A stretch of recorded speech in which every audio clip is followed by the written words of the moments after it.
Joe, of all the interviews today, yours was the one I was looking forward to. And the reason why is, I mean, the WWE superstars are great athletes, but you are a true badass. When they talk about the list of legit guys who can hurt people, your name is usually around the top of that list. How does it feel not just being a WWE superstar and doing what you do in the ring, but also, man, like I said, you make it legit? Oh, I'm not going to tell you it feels bad. It feels pretty good. Especially the way you described it. It feels awesome. I actually feel a little bit better about it now, you know? Normally it's like, God, you're a heartless scumbag. But yeah, I'll go with badass. That's cool. I'll go like that. I would never go with, look, man, TNA world champion, you know, Ring of Honor world champion, U.S. champion, NXT champion. I mean, the title list goes on and on and on. That shows exactly how legit you are in the ring. How did you come up with that fierce style? Because, man, I don't know how you put out that energy and you can keep it going for an hour, hour and a half. That's not easy to do. It's I think it has a lot to do with experiences that I've had in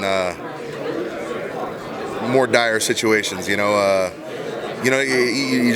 take pieces from life, and that's what you kind of paint with, and that's every scrap that I've seen.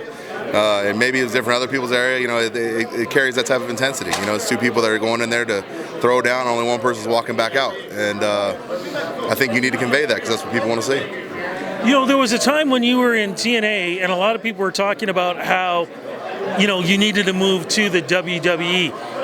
You decided not to. It took a while before you did. Why wasn't that time then right for you? And when you finally made it over to NXT, why was that the right time? Because I was under a contract, which is, you can't break those. That's essentially the simplest answer. I always got that all the time. People are like, oh, and you'll get this now today. Fans will be like, oh, just leave and go to WWE. I'm like, this isn't a job you can quit. I was signed a contract. And in lieu of that, I'm really big on honoring my deals. I've done it throughout my career. When I sign a deal, I know what I'm signing, and I've always known what I'm signing. Other people can't say that. And, I fully intend to commit to and honor that deal that I signed. And TNA, we did great business while I was there, and it wasn't a matter of career, it was a matter of me honoring my deal. And I will do that here in WWE or any other company I work with. When you finally made it up to the roster, it wasn't long before Brock Lesnar and you were in the ring. What were those matches like going up against him? Again, another legit badass. Fantastic. Something I'd like to revisit again. Brock is to call him an incredible athlete is an understatement. He's a freak of nature. You don't find many people genetically built like him, and you probably won't in the near future. But Brock's a guy I like to get in there and scrap with. He knows that, and I look forward to doing it again. It's like Roman Reigns, it doesn't matter who is in the ring with you, you always make sure that it's taken on another level. Where does that come from? Because that's what things need to be. If I walked out there and I made, my job is to make everybody in the world either want to see me beat somebody up or see me get beat up. And if I walked out there and, I gave them an energy that was subpar to wanting them to see that, and that just translates to bad business. And these guys like Roman Reigns, guys like Brock Lesnar, these are guys that you have to say that intense because that's how intense they stay. If you don't get in Brock's face, he's gonna punk you. If you don't get out there and you're not aggressive and you're not punching back immediately with him, then he's gonna eat you alive.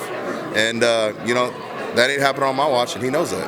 And the thing is, these days you hear the chant, Joe, Joe, Joe. I miss Joe's gonna kill you. When you used to hear that, that must have been a personal rush. Yeah, it was pretty cool. Then again, it's a little lofty of a aspiration. I try. They won't let me actually do the stabbing, so it's kind of tough. But Joe, Joe, Joe's cool for now. It's a little bit more appropriate, I guess. What are we looking at the future? Of course, you're going to be at SummerSlam. What do you think of SummerSlam in the card? A lot of great matches. A lot of great matches, but a lot of room for improvement. And I don't know. Maybe I'll interject myself and maybe do a little improvement.